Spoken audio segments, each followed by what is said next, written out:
Cafe in the not so summer, but we're out here. Yeah. My name's Carlos. I'm your host. I'm here with my friend Tom Stineman. Hello, guys. Tom, if you know him, if you watch the Planet Ant channels, then you may have seen this guy. He may have been dressed up as an old man. He may have been dressed up as a teenager. But he's a local funny guy. He's the guy who does a lot of weird, chaotic stuff with the Planet Ant team. How long have you been with Planet Ant now? I've been performing there for, 4 or 5 years. I started taking classes and stuff, but I was part of the farm team before the corona happened and stuff like that. That kind of shut everything down. But just doing some shows, and then we started doing a political live stream show. Once the corona again happened, it was a podcast, and we started turning to live streaming, and just doing a bunch of stuff. Kumquat Corner. Yeah, absolutely. But also, I teach, and I'm also coaching stuff. Dude. Yeah, that's why you can join us today, is because you're not teaching. Yeah, I'm on spring break, so I told Carlos this is my week that I could do it. This would be a good time. I'm excited. A few weeks ago, we sat down as the Planet Ant kind of content creators, discussing, what we do here. And before I go on, apologies for the traffic in the background. You're outside. Yeah. It's good. I'm fine with this. If you can bear it, bear it. If not, I don't know. I'll talk to you soon. I love you. I'm sorry. But yeah, we got together as the content creators and just discussed what we all do. And it's been really cool to kind of listen in and hear about how the channel has grown, about how the podcast channel has grown. But then also one thing that I did is I made sure that I wanted to let everybody know that I want to eat sandwiches with the More Planet Ant people. And that's what brings us here today. I've worked with Tom on a couple of things. We've done some things that have never seen the light of day. And that happens. Though, when you're creating things you shouldn't be releasing everything that you create. No, but it was funny. Yeah, it happens. That's part of the learning process. And, as creators, you can't be attached to anything. You gotta let your babies go. And, exactly. Sometimes your ideas in your mind don't work out the same way as you planned it, and it's going. It's all right. But we also did some stuff that did make the air. Yeah, for sure. Dude. You did a nice weatherman piece. Oh, that was such a riot. That was so much fun. So and you can find it actually on the Planet Ant YouTube. It's episode maybe 2 or 3 of Kumquat Corner. Yeah. Now we release everything into. I don't know if you know this, but we release everything in just single projects, basically. So we were doing our first season was 30 to a lot of them lasted a lot longer, 45-minute episodes. We need to make full episodes. We could just release content because a lot of news content anyways is released in snippets, right? More than 10 minutes a lot of times. So which is a smart idea on your guys' part too. I think it works out really well. Yeah. It's a lot more palatable, digestible for the audience. That's the one thing that I've been kind of struggling with my show. Please write in the comments if you think otherwise. But obviously, this is a 1-hour show. Yeah. It's 1 hour of staring at this mug.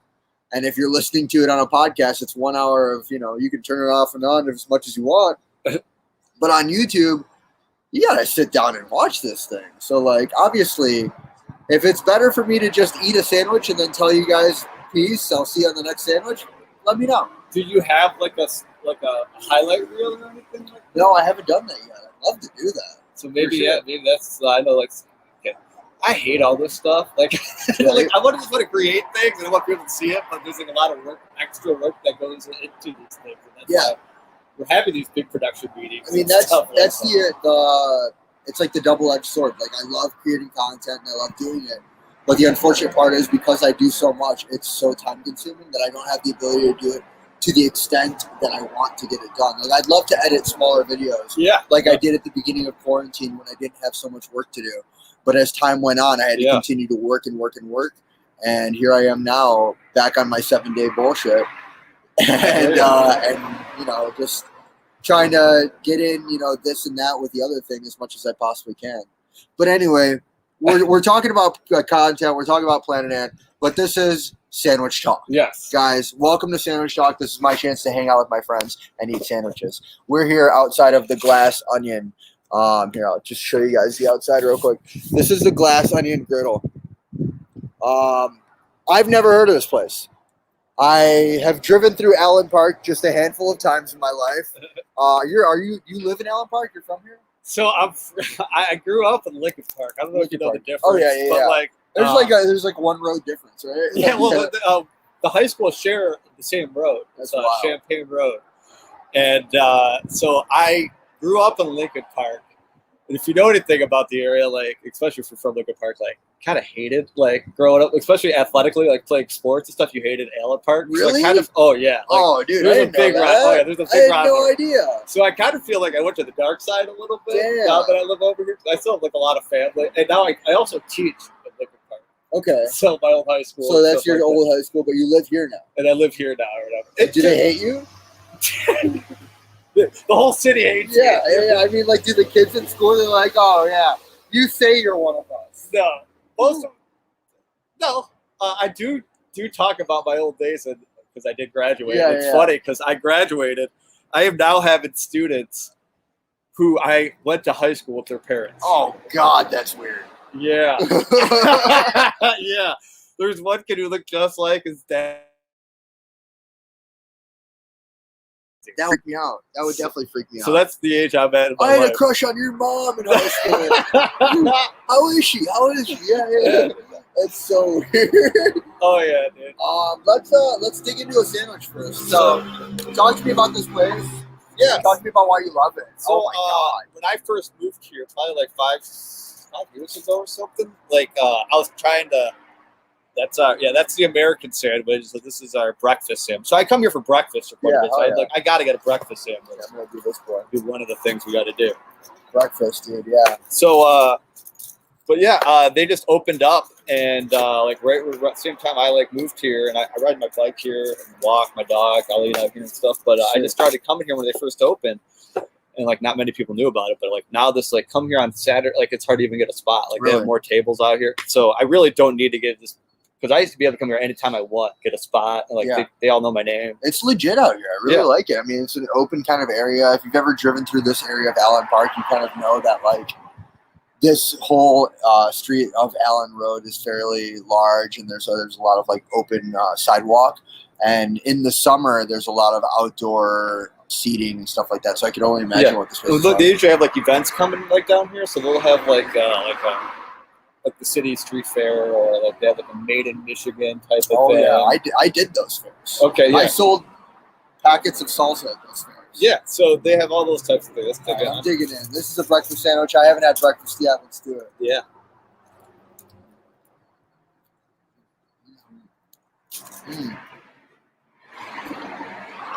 Love it. The egg is perfect. The bacon's nice and chewy. So the gentleman who owns this, 2 slices of cheese. He was a former teacher. He might have been in the city. I don't know if he's a city of Allen Park or not, but he's a former teacher. Kind of stopped and started his own little business here. I'm liking the cheese on both sides. And then one thing that I always look for, this crunch on the outside, this exterior crust.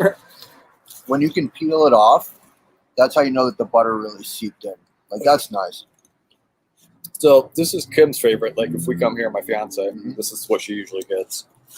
I try to get us the French because they're more I was trying to get the French toast one, but they're sold out of it. So couldn't get that one. So I'm all right. I know this one's good. We need to do a breakfast one. This is great.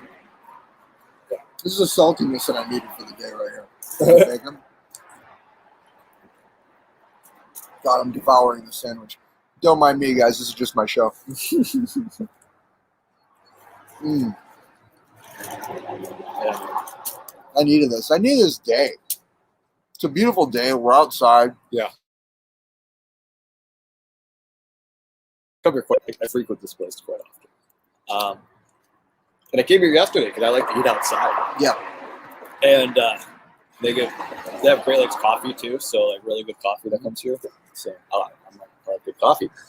So I get here, and both these tables, there's only got 2 tables right now. There'll be more when it's warmer out. And there's already a couple people sitting, but both of them already had like their bill and they were done eating. I hate that. And I'm like, cool, dude. One of these groups are getting up soon, right? Both tables, the 2 people that used to like sat there. I waited 45 minutes. No. Eventually I had to. Eventually, it was the first time I ate inside a restaurant. Was yesterday, right there. Just what a pain in the butt, though. Like you see people that are waiting for your table, and you're still going to be like, "Well, I've got this much of my coffee left. I'm just going to go ahead and swirl this cup around." They weren't getting served anymore. You know what I'm like? How annoying! Like read the room, guys. There's a coffee shop right there. Yeah. There's benches right here. Sit at the bench. Like, we're going to sit down at the table. Yeah, don't take Yeah, literally, there's benches there and there. Like, they're already at like 50%. You know what I'm saying? Capacity. So, like, you know, how do you make your money? By turning tables, right? So, I was just a little, sorry, guys. Well, I'm not sorry. Screw you guys. Thanks for letting me in off. Yeah. If you know, you know. And if you don't know, then you're an asshole. Plain and simple. You're an asshole. Figure it out. But I love all of you. So yeah. Whatever. That was a good sandwich. That was a good breakfast sandwich, dude. I'm super stoked. Let's just keep going. All right. Keep churning and burning. So dude. We got 3 sandwiches here. Yeah. Oh, I don't know how we're gonna do this. We're gonna have to break this one up or something. We got knives. We're good. This is, I think, the Godfather. I've never tried this one, so I know it's got like a bunch of meats on it. I don't have the menu right now, but we'll taste into it. It's okay. So you get at that. Let me kind of eat this still. Damn, dude, this thing is huge. All right, I'm just gonna show you guys kind of what we're seeing here. It's a big old platter of delicious right there. Is this, what would you say is like their number 1 sandwich? Do you know? They're really known for their breakfast, so probably that the French toast one that I wanted to try to get. Okay. They sell out of that pretty well when I was talking to the waitress. I try not to eat that kind of stuff too much, you know. Yeah. So right. I usually, if I come here, I get like the simple, you know, just like some eggs, bacon, you know, like a simple breakfast. Just a simple boy. Oh Jesus! Oh, here we go. Come on, we got this. Oh, whoa! All right, so that's a sandwich. That's stacked everything on everything. Yeah, I told you, like it's like a. Oh yeah, dude. So what is it? That's like roast beef, corned beef, Maybe pastrami. Oh, pastrami. Yeah. Some looks like Swiss cheese. Yeah. Dude, thank you for suggesting this place. I walked in here, and on the wall, if you know anything about like the style of music and stuff that I listen to, I looked on the wall. There's a bunch of records, and I'm looking at the records. I'm like, dude, I love all of these records. It's awesome. They've got Rush 2112 on there. They've got like, I don't even remember, like Tool, Clutch, a bunch of like bands. Yeah, I want to see what else. Well, they're really cool here. Like I said, it was. Oh yeah, that Talking Heads album. Talking Heads, you gotta love. Are they playing music right now? Or no, probably not. There's speakers out here, so sometimes you can hear the music. I can't even jump. We got the sound of traffic, which Yeah. is a beautiful sound. Oh yeah, they're playing music. I don't hear well, so It's something. I have no idea what it is, Yeah, but yeah. I can tell that it's music. you can hear this music. Dude, I'm dabbing in this. You already took a bite. How was it? I'm sorry. What's it? Oh, yeah, delicious. It is. All right, onion roll here, necessary, super juicy. I'm gonna get this one really close to you guys. Whoa, you seeing that? You seeing all of that? That's layers and layers and layers of meat. Mm-hmm. Yeah, I know. Before COVID happened, this place was getting so busy. I believe the plan was to kind of like even expand a little bit bigger. So why not? Because people were having to wait for quite a long time to like, especially on the weekends. So sometimes I had to get here without Kim, so I can get by myself and go to the counter. It's so busy.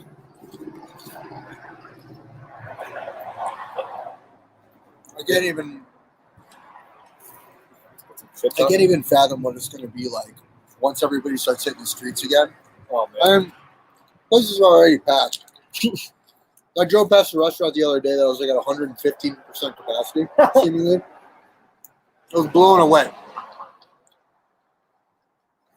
Like just jamming and like a line out the door. It's like, dude, did you guys all forget?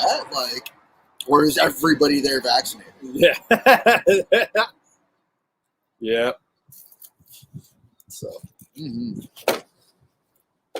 how long have you been doing this show now for? So, let me think. Pandemic happened beginning of March. Going into just about a year, maybe starting next week. Next week will be maybe a year of doing. So, the initial podcast I'd been doing for it's going about 3 years now. Okay. And I kind of redid it by coming into Planet Ant, which is really nice. So the episodes that you can hear on Spotify, those are all through Planet Ant. I did some episodes previously over at Andy DeRossi's studio. Okay. He's the guy who owns the Detroit Bus Company. Oh yeah, I know him. Yeah, but then like one thing happened. He ended up closing down the studio. I was like, all right, cool. No podcast, that's fine. Talked to Mike and the team over at Planet Ant. They were like, yeah, let's do it. You want to do it? Go for it. Yeah. And I started doing the podcast out of the studio over at Seven Brothers. Yep. So much fun, dude. Loved it. Literally the week right before everything closed down was our last broadcast. And then I was talking to like Parker and Mike and just kind of figuring out like what can I do? So I started doing like some experimental like version of this show at home where I was like Zooming with friends. Yeah. I was like, this I think can work. Let's put this onto YouTube. Sends it over to Mike and Mike's like, yeah, down. So that was the first few episodes and that was sometime in April. Yeah. We were originally a Kumquat Corner was a podcast. Like 30 episodes. Yeah. Once the pandemic happened, though, we kind of like transitioned to doing video stuff where you saw like all the long episodes. But now, like I said, we're just kind of like releasing content as like we make it. So we just kind of adapted to what like conditions were and stuff like that. But I really hate like the social media aspect of all that, man. And like fighting the algorithms and trying to fix. It's a battle. You always got to be pushing. Yeah. And like the one thing that I'm realizing, I do this show and I also do a show called Detroit Digest, which is where, once again, I'm just eating in a place, which is lovely. Obviously, you know that I love doing this. This is my favorite thing to do. But I got a chance to like, just recently, I just cut up some clips, put it on Instagram from Detroit Digest, and it got like way more hits than I thought it would. Yeah. And I'm like, oh, okay, cool. So that's, you just figure it out. You're like, all right, you got to chop up stuff, push it out and see how it works. Because like people were hitting me up being like, hey, never heard of Detroit Digest. It's like, cool, man. I've been doing this for almost 2 years. Sweet. Yeah. No, hopefully, you like push through a threshold and more people pick you up and like you just, it's a battle out there. Yeah. I love Swiss cheese. That was a good sandwich. That was a really good sandwich. I like thoroughly enjoyed it. You ready for the last one? Not yet. Give me a second. This is delicious. It's fine. I still have a little bit of the first one left. You go with sandwiches. What would you say is like your favorite sandwich, or like what do you look for in a sandwich?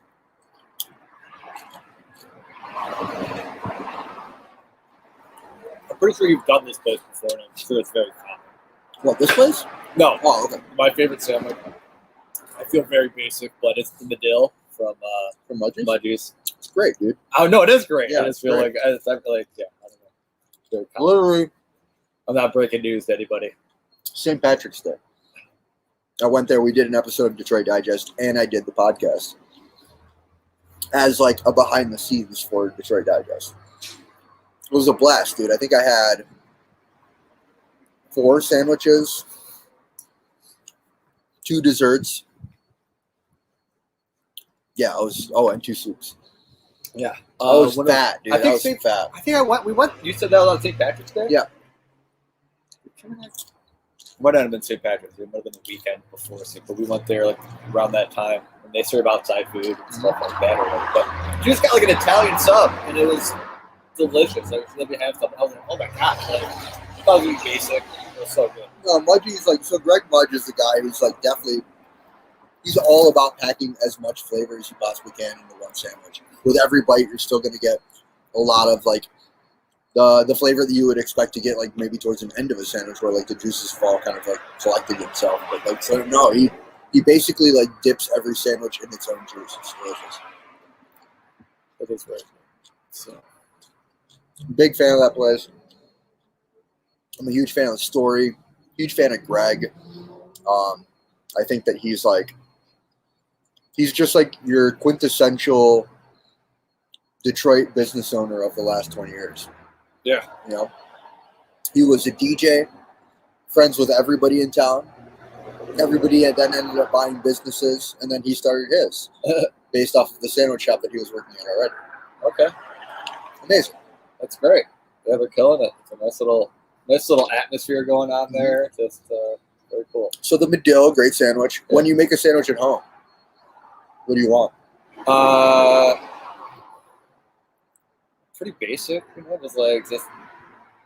That's why I go out to get sandwiches. I guess I don't really make sandwiches anymore. No? Maybe I just make like turkey and cheese and put some mustard and like nothing sexy or I don't know, exciting. I mean, it doesn't have to be sexy. Like cold cuts and like mustard and cheese, like that's beautiful. It's a beautiful thing, dude. There is another good place right around here called Liberati's, which is really close. And they have nice Italian subs. Liberati's? Yeah. I wonder if they're related to the Liberati's that used to be over in Dearborn. Well, it's owned by Frank Liberati, he's no longer the state representative for the area. Okay.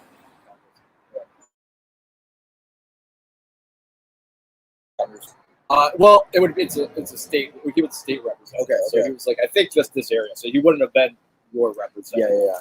Because in East Dearborn on Miller Road, there's this place called Liberati's.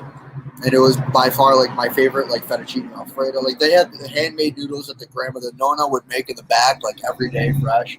She would make the noodles. They have cigarette vending machine, old school jukebox. I had my first communion at Liberati's. Okay. Yeah. Well, maybe there is a relation. I wouldn't be surprised. I mean, it could be, very possible. I hope so. I want to go check it out. I love a good Italian sandwich. Yeah. Is it like Italian dressing soaking like oil? You can. You could, I usually get it on the side or whatever, so I could put it on myself. Okay. But like they serve like individual slices of pizza. You get. Oh yeah. There's a ton of it's like a little grocery store in there, and then like it's really cool. Dude, let's go now. I feel very lucky. There's a lot of good food. Like this, like I don't live too far from here, so I'm here, there. There's good Thai food right there. Major Tomato is like a nice little pizza place right there. Somebody told me about that place. Major Tomato, is it good? Yeah, I like it a lot. What kind of pizza? I get the Vampire Slayer, so like it's like more like gourmet. Yeah, it's garlic on it, like steak. It's a really good one, but they do like a little bit more gourmet type of like pizza and stuff like that. I'm still hungry. Let's do this. All right, let's get it. This one. I like how they gave us like a bag of stuff. Yeah. They gave us like so much mustard and mayo and like. I do want some ketchup. We got some fries coming. All right. Get one of these. We so for my pop up, myself and my friend Marion, we do a pop up called Khana. It's like Pakistani late night cuisine. We do it every Tuesday over at Batch, and we just came out with fries last week. Oh shit. Or this week rather, and she goes like, "What? So do I serve it with like a side of ketchup or something?" And we were all like, "No." So then we decided to do like our yogurt chutney with it. What is this, dude? What are we looking at here? I want to. These are Polish sliders. Polish sliders, love them. Oh yeah. So that's kielbasa, sauerkraut. Yeah. I'm just gonna get this beefy boy that's staring at me right here. Oh my god. Seeing this right here? That's sauerkraut and kielbasa. Does it need the yellow mustard? No. Am I gonna put the yellow mustard on? Yeah. Yeah. They did give us a lot. So. They gave us enough for all. For all two of us. That was not an airplane. Oh, was it? I thought it was. My fault. Oh, shit. I just mustard splooged all over the place. Ready for baseball? You're a baseball guy. That's right. Baseball, yeah, for sure. I'm not a huge sport dude. And I used to play obviously sports and stuff as a kid. Okay. And then like in high school played rugby and stuff. Rugby? Yeah, for sure. Wait, your high school? Oh yeah, dude. That was the best. That was the only sport that I was probably like decent at. I'm surprised. Wait, where did you go to high school? I went to Dearborn High for high school, and we had a united team that was Dearborn High, Etzel, Divine Child, and Fortson. So it was every like Dearborn High School like came together to like create Dearborn United. And that was a blast, dude. That's crazy. I didn't know that was even a thing around here. Oh hell yeah! Play. So much fun. Try these fries. Straight cut. Super simple. I dig it. It's a regular fry. But these boys, I'm excited about this boy. I'm diving them. Cheers. Cheers.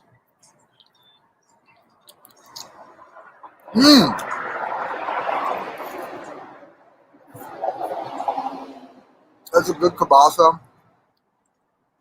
Good slider bun. Sauerkraut at some point. Mm-hmm.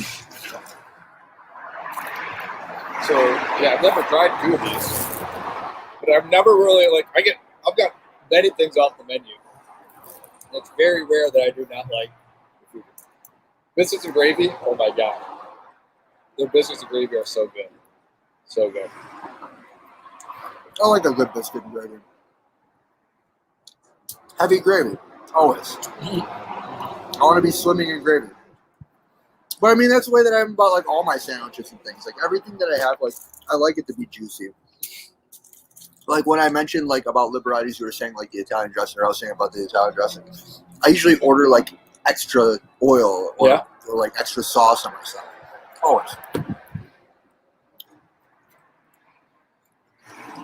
I used to be like really heavy, like 260 pounds. Damn, dude. Yeah, so I could eat. I'm addicted to food. Huh. Preaching in the choir, dude. Yeah, dude. This is a good slider. So, yeah. Try to mix it up a little bit with the different types of sandwiches. I know that it's always discussable, like what's considered a sandwich or not. Yeah. Is a slider considered a sandwich? I don't see why not. I mean, if you've got like this, like get like a hamburger slider, it's still going to be a hamburger, but in slider form. But everything else is like a slider, and it's like, you know, like if you get like a slider like this, yeah, for sure. If you get like slider cubanos, it's like a slider version of a sandwich. Yeah. I don't know. I guess so. I don't make up the rules. I just like good food, so I try not to. Yeah, right. Like I've already sat through this damn argument so many times about what is a sandwich, and I've heard like great explanations as to why or why not. Yeah. And the one thing that I'm like starting to kind of like come into now is like, honestly, I sometimes just don't care anymore. I just want to eat the food. Yeah. So this is weird. I like ketchup and mustard to dip fries in. Yeah, that is a little weird. It's you know what's not weird about it is that I'm not the only person, because when my girlfriend and I first started dating, she mixed ketchup and mustard together for her fries, and it was like another one of those like we're meant to be. You know? So, would you have done that first? Like, yeah. I have no shame. I don't know. Yeah, I don't know if that's like what it's like. Something everyone's all like. hides that they mix their like. I'm doing it in front of thousands of Yeah, people. now that you're comfortable with yourself, maybe, but I didn't know if like that was something you were a little conscious of. Nope, no shame. Never shame. Don't care. I like it. It's the best, dude. Because like, just straight up ketchup on a fry, I'm not a huge fan. We are. But mustard and ketchup, it just adds that extra, dude. It's nice. I honestly think that mustard is an underrated condiment. I don't know. It's pretty rated up there. Like, Okay. I guess I see that. Yeah.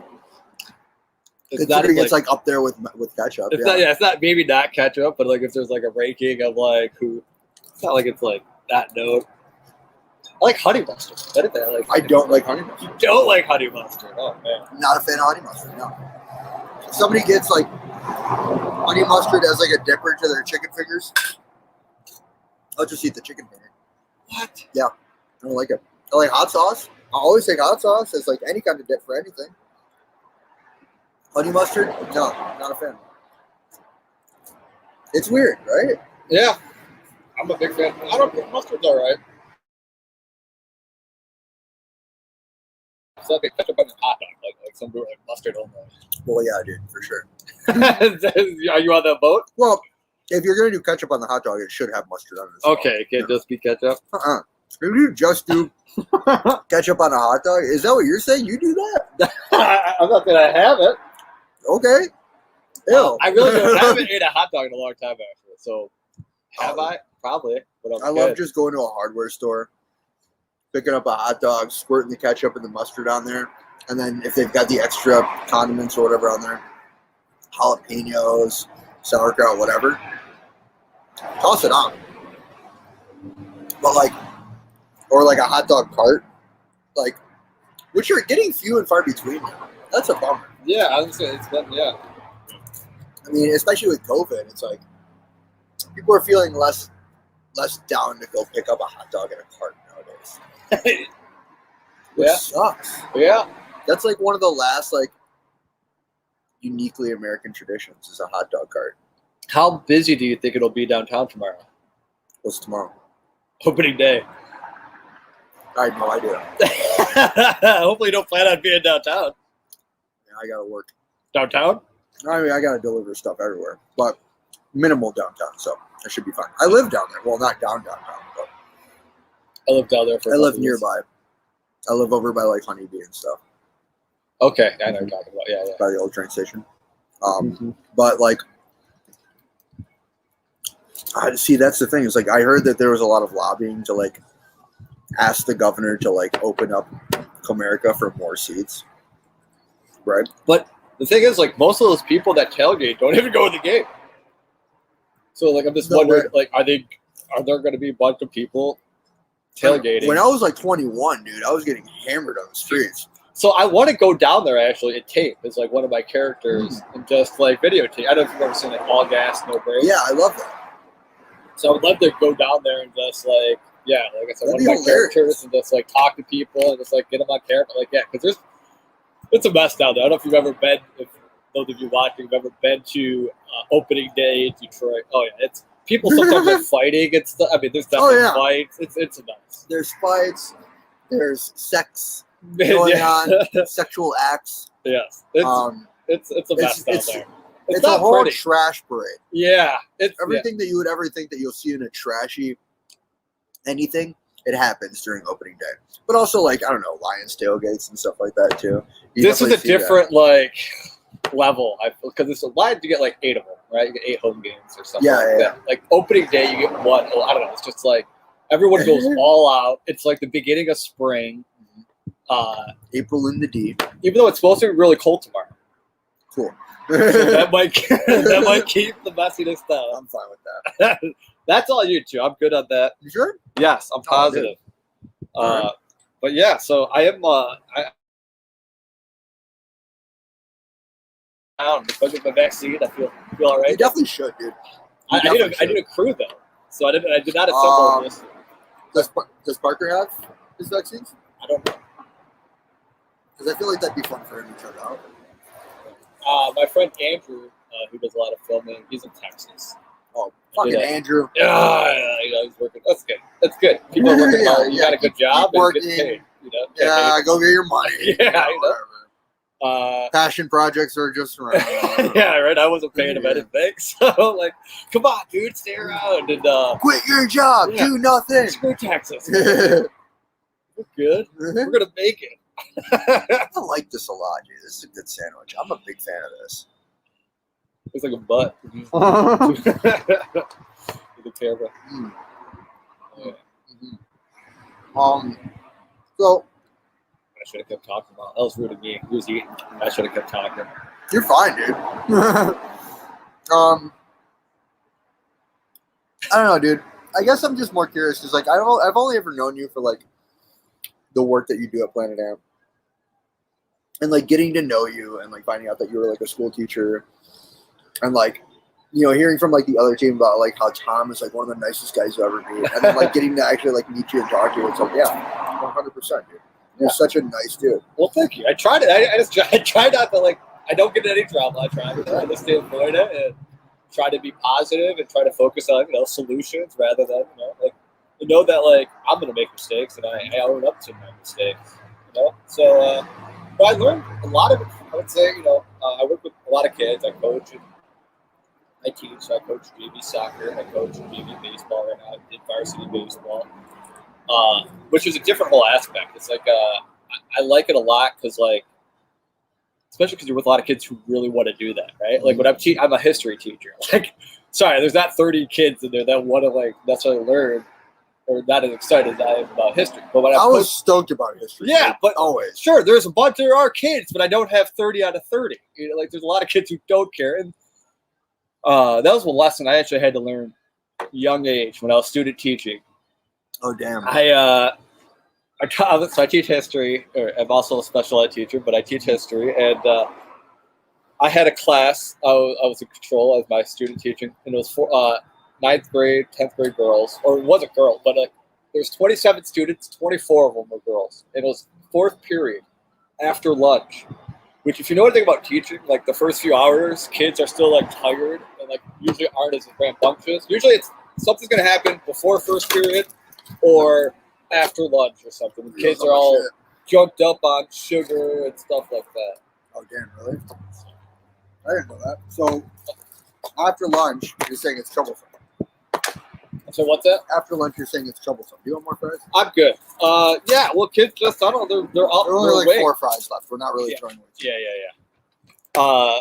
Kids are like up and awake. They're like, what a talkative. So, anyways, when I'm teaching this class, so after 4th grade, because that's like, especially the school I taught, there's only like 2 elementary schools in that district, so all the kids like knew each other type of thing, where like it wasn't a very big district or whatever. So kids talk a lot, after lunch. That's when like drama happens and stuff like that. So it was just very hard to keep their attention. And I was a newbie, so I wasn't a very good teacher. I didn't know my curriculum, but I got upset because they weren't listening to me. And I couldn't, you know what I'm saying? I couldn't like figure it out. It was just one of those things that, first of all, I don't have control. Also, I had to look at myself and realize like what I was doing wasn't working. And especially these young ladies needed like a different outlet, and like it helped me be more creative. And my solution was to like, they weren't listening to me talk and answer questions and like going over things. Let's create our own history book. And I gave them like their own like a Ho Chi Minh, like, here's your key term. You need to write a definition and like draw like an illustration of that, and we created like our own 4th hour book. That's a sweet idea. And it was just like a surreal moment of like, this is awesome. I could do this, and I just gotta like be aware of like who my clients are, like what they're into, and try to adapt. And like youth is different, right? Like we're different from millennials. We're different from Gen Xers, and I don't even want to think of it. That's wild. Like, that's so crazy how, like, I guess I never thought of it that way as a student either. It's like you have to connect with your audience, with who you're speaking with. And it's a complete generational gap. Like, some of my favorite teachers were, like, 3 generations in front of me, 2-3 generations in front of me, where they were just, like, old people. But I was like, this fucking old person is awesome. They've got stories. It's cool. But that's somebody that connected with me. Yeah. Now, granted, like there's probably a bunch of other people like I don't need to hear this old fogey talk, and it's like, how do you appeal to a larger audience like that of just so many kids that just think differently? It's a team effort. Like, I know that I'm not the savior. You know what I'm saying? I'm not going to go out there and Yeah. save every student. So I just kind of let the students that gravitates towards me, you know what I'm saying? Like, Totally. I don't have my favorites, but I have the ones I connect with a little bit more. And then you come to me that trust me a little bit more. And maybe, you know, and have that level. Like, it's all about, like, building trust. And especially, like, when I coach, I learned this from, like, coaching my brother. I was like 21. I was coaching a hockey team. He was like 15. I played with his friends and stuff like that. But like, when you have a relationship with somebody, you can be a little bit harder and real with them, right? So if I don't know you and I just come up on you like, "Come on, man, what are you doing?" Like, how are you gonna, like, you're not gonna respond very well. You know, this guy, who's this guy? He's just, like, and that's fake, anyways, right? Like, I'm not really trying to help you. So damn. Welcome to Philosophy 101 on Sandwich Talk, how to appeal to children in a non-creepy way. Just be real, dude. Yeah, dude. Like, and I try to make, doing improv and comedy has made me be in hosting podcasts and like knowing how to host and keep discussions and conversations going. I also co-teach, so I'm a special ed teacher who I have a history, like a minor in history. Okay. So I work with like other history teachers who, then the classes have like a combination of gen ed and special ed kids. I'm there to make sure that like accommodations and that these students' needs are being met and stuff like that. Yeah. But a lot of kids don't know that because I know my stuff too. You know what I'm saying? Like, I know history. I like history. I know the curriculum, and we've made when the pandemic happened, me and the other history teachers created our own like curriculum videos and stuff like that. You know what I'm saying? So we don't have to lecture. So it's been a great learning process, and I think education's like in a revolution, kind of a little bit. We're like, because like we've been doing the same crap for 100 years. You know what I'm saying? Like, it's some of the stuff is like the kids are right. Like, do we need this? Right? Like, no. Like, I have a hard time, and I don't tell kids they have to go to college either. Like. No. Yeah. A lot of the most successful people I know are the ones who got jobs, started saving money and investing and stuff like that, rather than going into debt. So you hear that? You hear that? It's hard navigating. I got my ass into debt, heavy, right? Heavy that I'm still paying off. So if any sponsors would like to sponsor this show, I totally need to pay back that college, please. Sure, I'm lucky. People are getting low. It's just like, wasn't worth it. Especially with like technology now. Like, I could take MIT classes on YouTube basically. I could watch the best professors in the world, and that's what it's becoming. So like, how do we add on to that though? Like, because I don't think teachers need to go there. No. I do think there needs to be mentors and relationships and like guidance and stuff like that. I completely agree. Do kids need to be in a building for 7 hours, especially high school all day? I don't think so. I think we can. And there's things that I learned from being in high school that taught me more just about life in general. For sure. For the most part, it was kind of hard and sucked because high school was the most awkward period of my life. Really? Yeah, I mean, yeah, for sure. You're just like awkward in your own skin, and you're trying to figure out like what you need to be doing to like blend in or act cool. Yeah. And then next you have different phases. Oh yeah, dude, for sure. I had emo phase. Yeah. I used to wear, so there was definitely like the phase of my life where I wore like all black, like black t-shirts, black pants, which hasn't really changed too much. You still got that like music guy and you kind of like you go to concerts. Right. Yeah, that was definitely it. Like it was that type of crew that I hung around with. Go to like St. Andrews or shelter. 15, 16 years old, we'd be going to the shelter in St. Andrews and like just partying in the parking lots and like wait till you're 21, kids. If anybody's I don't think I have anybody under the age of 18 watching the show. And if I do, how the hell did you find out about me? TikTok me how you found out about me, TikTok. Please. Yeah, go ahead and send me over a TikTok. That's so like millennial of me to say, or like older for me to say. I know. I'm probably cringy with the on TikTok. I'm so sorry, guys. We make MySpace jokes for our kids and stuff like that. Hell yeah. Hit us up on MySpace. You're not even in my top 8, bro.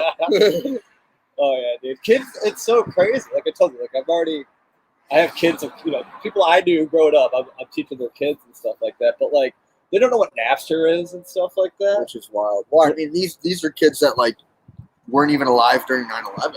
No, which blows me away that there's a generation of adults that never even knew the what we felt during 9/11.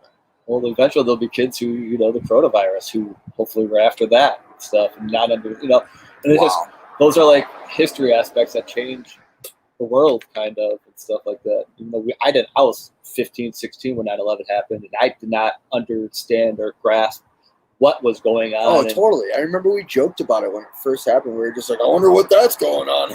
Yeah. Like when, like the first, because in our homeroom, we walked in and the first tower was just smoking. Yeah. And we were like, oh, somebody must have forgotten to turn something off, or I don't know, something stupid. And then, yeah, exactly. And then our teacher was just like, no, like a plane crashed in, apparently. We're like, oh, whoa. That's nuts. I wonder how that happened. Like, yeah, like not thinking anything ill or not even like a big deal. Like how do you like not miss a giant building, the tallest building in New York? But as it turned out, we watched the second plane hit, and it was. Did you see it live? Yeah. So did I. Yeah. So the teachers like it happened, and I remember going to like second or third period. This did not jail. I was with my best friend Joel. It was awesome having the same class together, and they wouldn't allow us to watch it on the TVs anymore or whatever.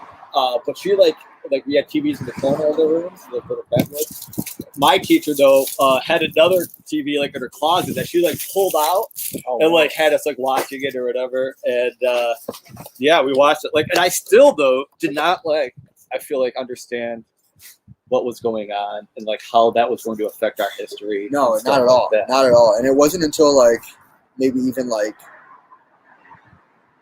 a couple of days after, where every single station was this like giant 9/11 like raise money for the family type thing, like where they had like performers and musicians from all around the world coming and being like performing live on like, this thing, and I was like, wow, they're really like raising it up for this. This is wild. Like it's really affected so many families, and it's something that like. It still didn't hit me. It didn't hit me like for a while as to like the importance of it. Yeah. Obviously, like. Did you go through a loose change phase? What do you mean? Loose change, which was like the documentary video of like the 9/11 conspiracy theories and stuff like that. Dude, I ended up going through so in college I was in a hoaxes, frauds, and conspiracy class. It was offered one semester every like 2 years. And it was a philosophy class. So I was a philosophy minor. And you get in here and you're thinking to yourself, oh, we're going to talk about Bigfoot. We're going to talk about like, this kind of trash, whatever. But it like got down to real issues. Like they talked about like the probability of God, probability of like 9/11 being like an inside job, the probability of like the lunar landing and all this kind of stuff. And it's just like at the first half of the class, like the first like few weeks of the class was the professor lecturing based off of like evidence that's been found, different things that we've heard about, like theory and such. And then the other second half of the class was just all a giant group project. And it was kids getting together, and each group had to figure out like a different fraud, conspiracy, or hoax that they either had to prove or disprove. And everybody would go over like the different kinds of lines as to why or how or like what worked, what didn't work. And then at the end of the class, the last two classes, the professor would go up and he would say, okay, based off of not just the evidence I was given in this class, but everything that's ever been like given, whether it's video, on the internet, full reports, whatever it was, here's the probability that this may or may not have happened.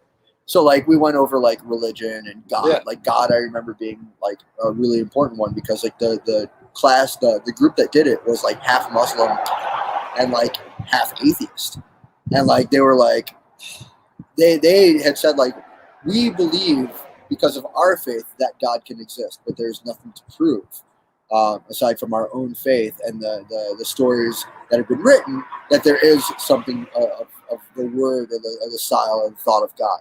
And like he goes, yeah, it's a 50-50 chance. Like there's nothing to prove that like yeah or nay there is God. It's a 50-50 straight up and down the board. And then he got to 9/11, and he goes, "It's a 98% that it was an inside job. 98% based off of everything that's." And we're all like, "What?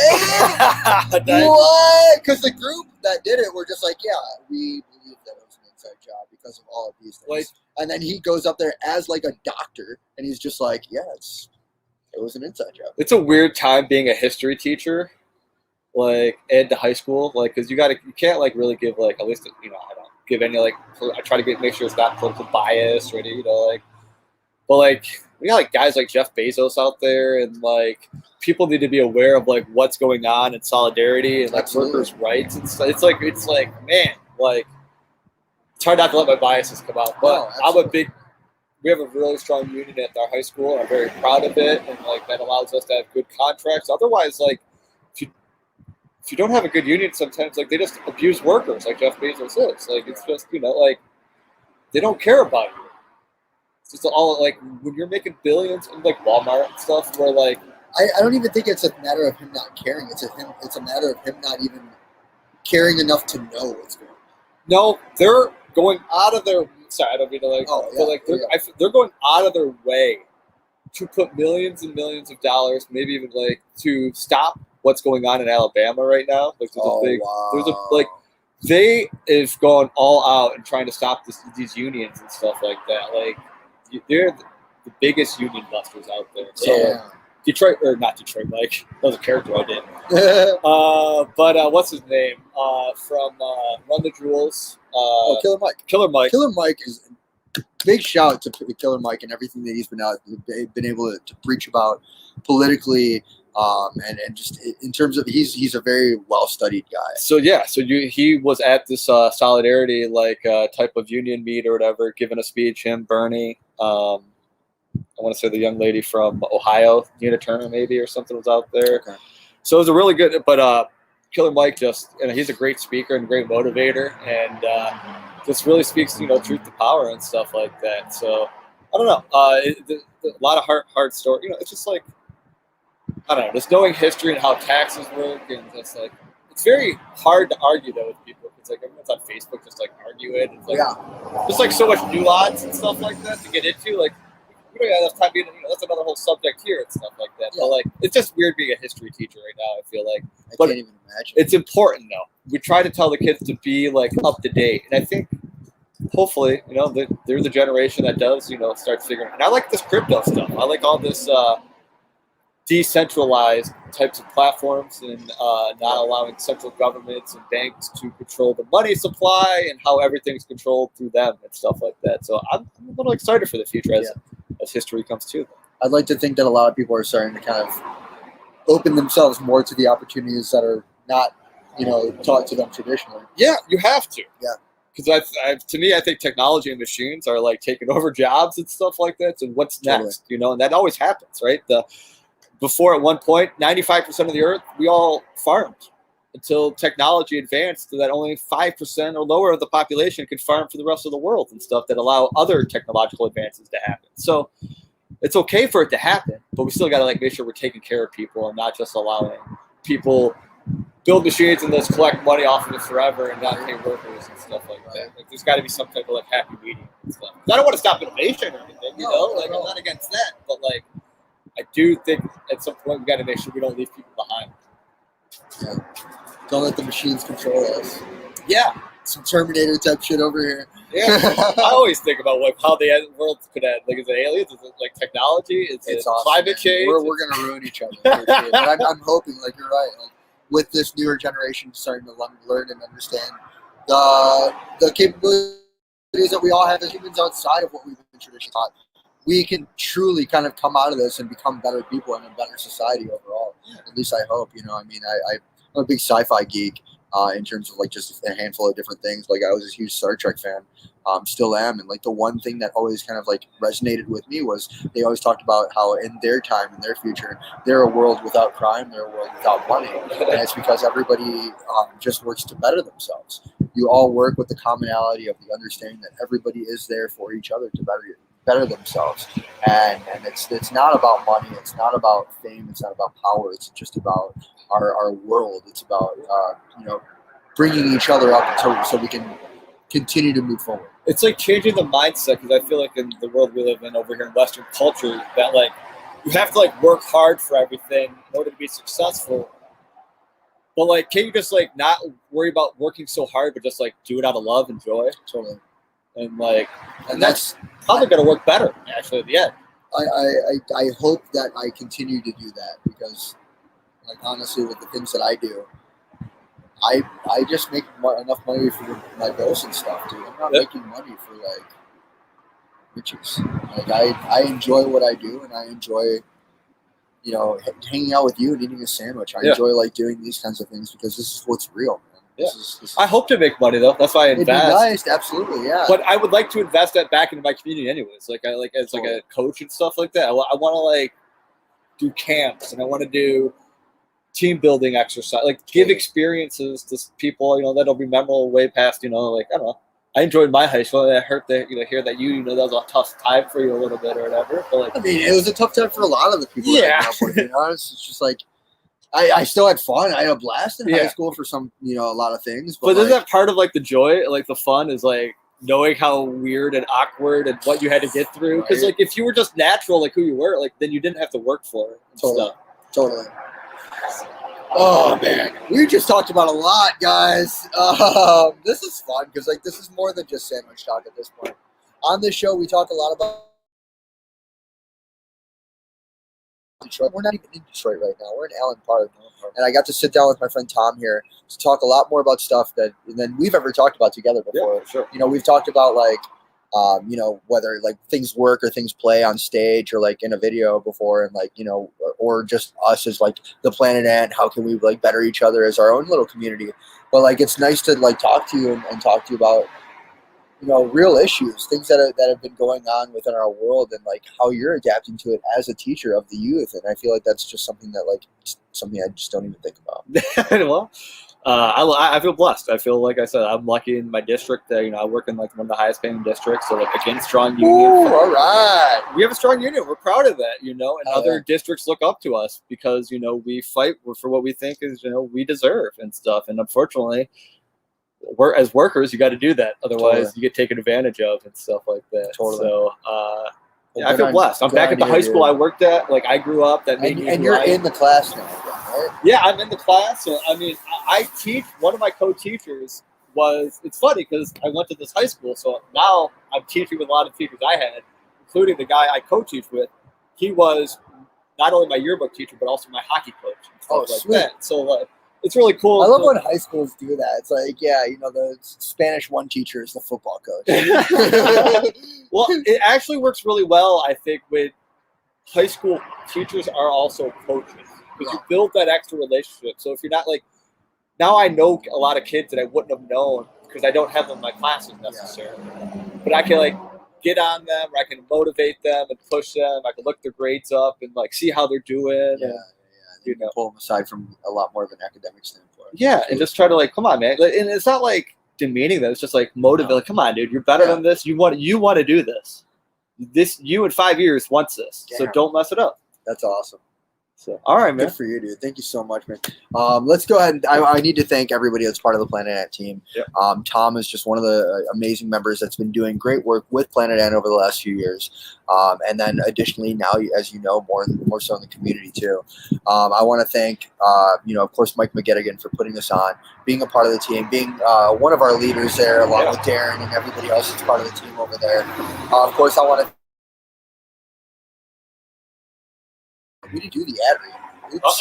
The ad read is Casamara Club, amazing non-alcoholic beverages based out of the city of Detroit, and they're all based off of the history and traditions of Amaro. So if you know Italian Amaro, this is a soda based off of that, and it's delicious.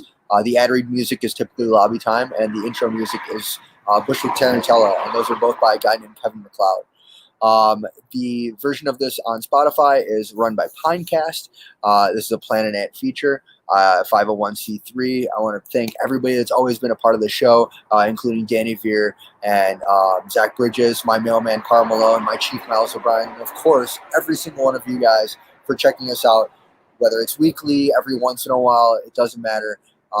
Just make sure that you're supporting local businesses. Make sure that you're supporting local community, local entertainment.